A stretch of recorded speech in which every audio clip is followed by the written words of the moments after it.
Jakarta jadi tempat aku, kamu, dan kita semua bertemu. Karena jadi pertemuan banyak orang, Jakarta berbenah menjadi kota berbasis transit. Kehadiran Jaklingko memudahkan kita semua karena sistem transportasi publik di Jakarta sekarang sudah terintegrasi.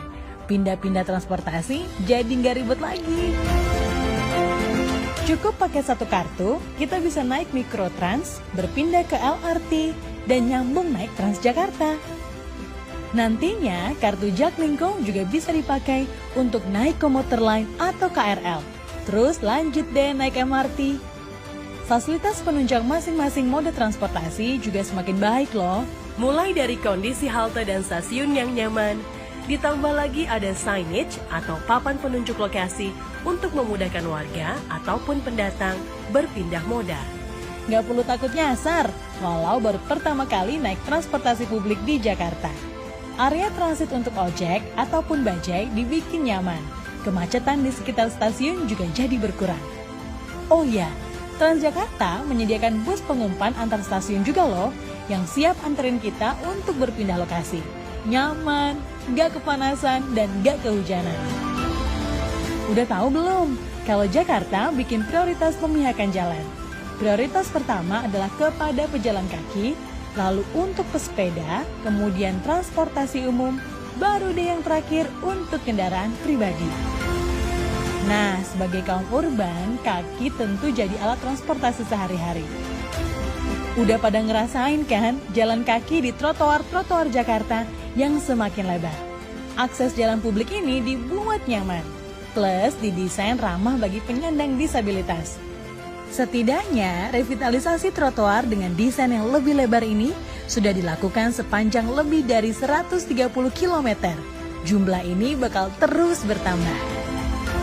Kalau lagi jalan kaki di trotoar Jakarta, coba perhatiin deh, kabel-kabel listrik yang tadinya bikin pemandangan semrawut, sedikit demi sedikit mulai hilang.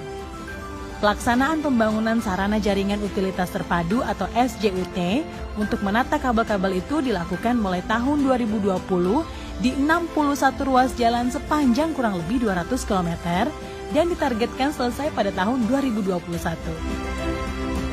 Nggak cuma itu, penataan juga meliputi jalur sepeda. Sejak 2019, sudah direncanakan pembangunan jalur sepeda sepanjang 500 km yang dikerjakan secara bertahap. Infrastruktur pendukung untuk pengguna sepeda juga sudah dibangun, seperti parkir khusus sepeda di gedung-gedung perkantoran pemerintah dan swasta, hingga pusat perbelanjaan.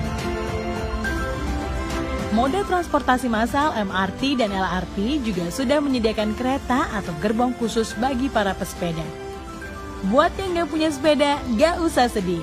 Ada sarana peminjaman sepeda atau bike sharing yang bisa kita pakai di sejumlah titik di sepanjang Jalan Sudirman Tamrin maupun di depan kantor pemerintahan seperti di Balai Kota Jakarta. Ini adalah contoh nyata Jakarta yang semakin tertata. Meski belum sempurna, tapi Jakarta jauh lebih rapi kan? Penataan akan terus dilakukan agar Jakarta semakin nyaman, sekaligus menjadi upaya mengurangi masalah perkotaan. Kamu juga selalu diundang loh untuk berkolaborasi atasi masalah kota kita, Kota Jakarta. Karena jaga Jakarta, tanggung jawab bersama.